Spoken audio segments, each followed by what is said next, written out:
let's take that very last point on with Sina Azodi, who's Assistant Professor of Middle East Politics at George Washington University, where he focuses on Iranian foreign policy and joins us live from Washington, D.C. I just want to pick up on that point that Bernard brought in, because Iran and Israel are both claiming victory in this conflict, but there have definitely been some losses on both sides. Just take us through how you view that. Well, I agree. Look, for the Israelis, they can say that they have they've gone after Iranian military infrastructure, decapitation of their senior military command, some of the nuclear facilities, and other government institutions. They can also claim that Iran's missile program has been weakened because Iran has used many of its missiles, and it will be difficult for Iranians to replace them. Iranians can also claim victory by suggesting that, the region's most, powerful country in terms of military power, the only country that has nuclear weapons in the region, has been forced to seek a ceasefire with Iranians. And looking at the Iranian media and how Iranian state TV is framing this seems to be the narrative in Iran.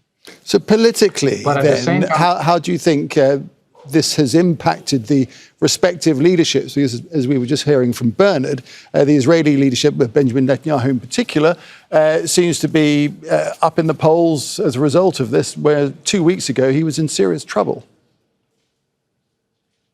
Well, I think one of the reasons that the prime minister started the war with Iran was not just to kill diplomacy between Iran and the U.S., but also, if you may recall, there were discussions in the Israeli politics that the parliament might be dissolved, and which would have meant that the prime minister would have lost his government and the cabinet, which would have resulted in resumption of the prime minister's judicial proceedings. Remember that he has a corruption case in the Israeli judicial system.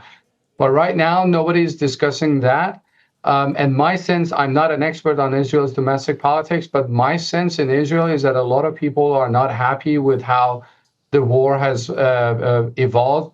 Clearly, the Israelis have not been able to achieve their objectives in destroying the Iranian nuclear program or forcing Iranians to capitulate.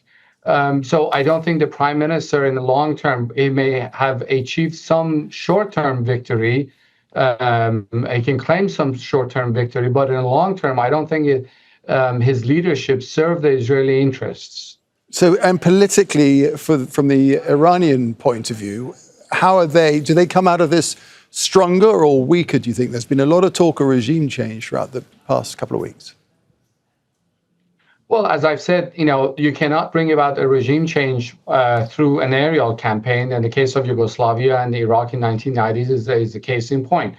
But it is true that the Iranian political leadership is still in shock of what exactly happened.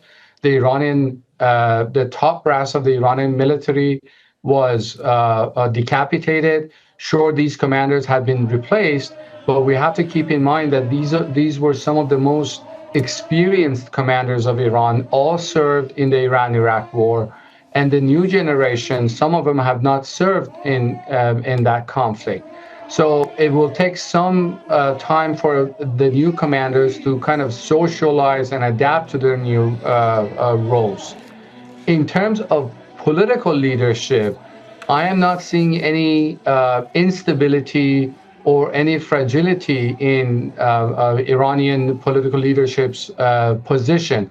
In fact, one can argue that the foreign attacks on the country has, at least to some extent, some groups who oppose the Islamic Republic, and rightfully so, they began to view Israel as an enemy that is attacking their country, which meant that they supported the government's response to these attacks. Okay, Sina, we'll leave it there. Appreciate your expertise. Thanks very much for joining us.